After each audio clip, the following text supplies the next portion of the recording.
Okay, so some common operational faults when operating the wheelchair lift, and it will either come up with error codes or loud beeping noises and will not operate.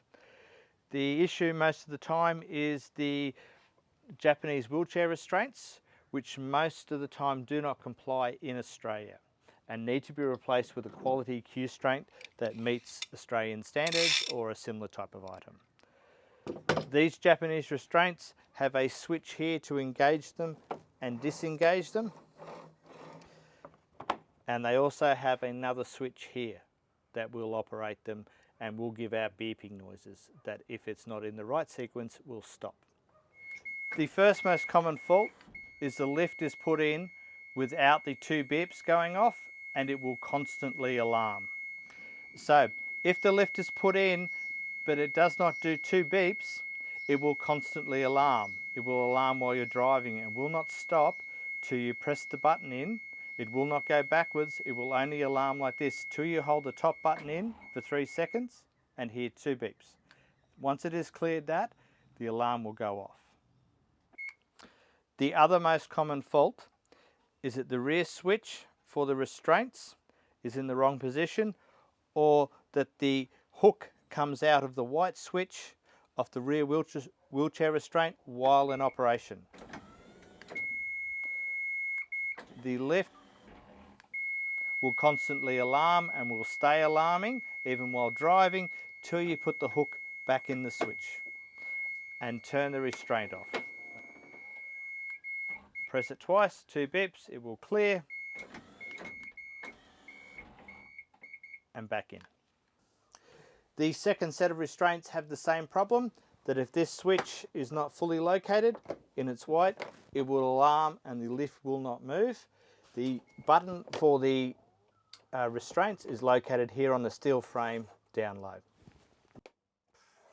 This is why these restraints are illegal.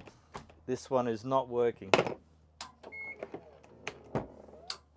It is jammed in that position. Why we strongly recommend you replace the Japanese wheelchair restraints, which are not really designed for Australian conditions or weight or heavy power chairs. They're designed for a Toyota chair that weighs about 20 kilos. This is a set of restraints that we've pulled out of a previous vehicle. As you can see, all the wires fray, especially if they bend over sharp edges of steel wheelchair frames. If you see this, 3 out of the 4 restraints are badly frayed and jamming.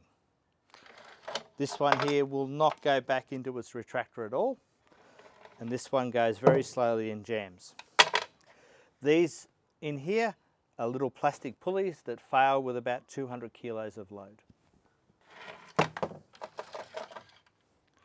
This was used on a customer who had a power wheelchair that weighed 150 kilos and he was 90 kilos. It completely destroyed the retractors and the cable mechanisms. It's not designed for that. This is the type of restraint you need installed. Meets all Australian standards and will last you 20 years. We're now going to show why the Japanese restraints do not fit a power wheelchair. They were never designed for them and do not even come close to fitting correctly.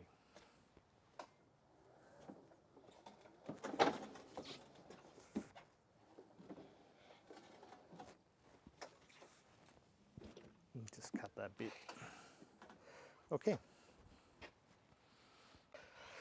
The back door's going to close.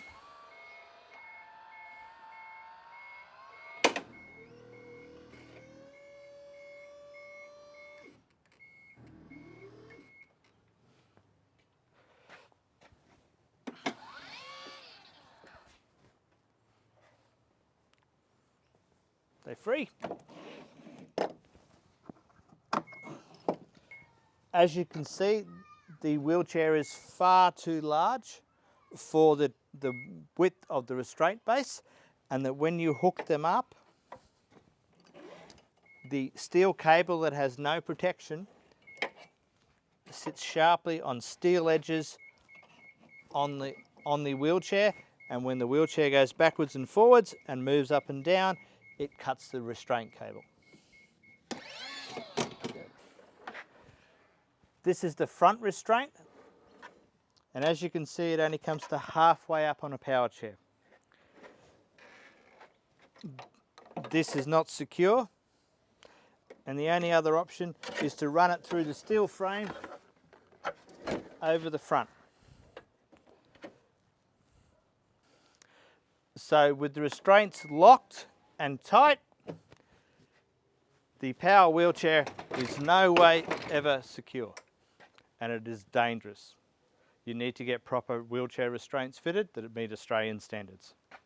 So in summary, before you purchase a Toyota Hiace Welcab import vehicle, make sure the Japanese restraints are removed and good quality Australian equivalent restraints are fitted by professionals. They will not handle the weight of a heavy power chair or a heavy occupant. They will fail.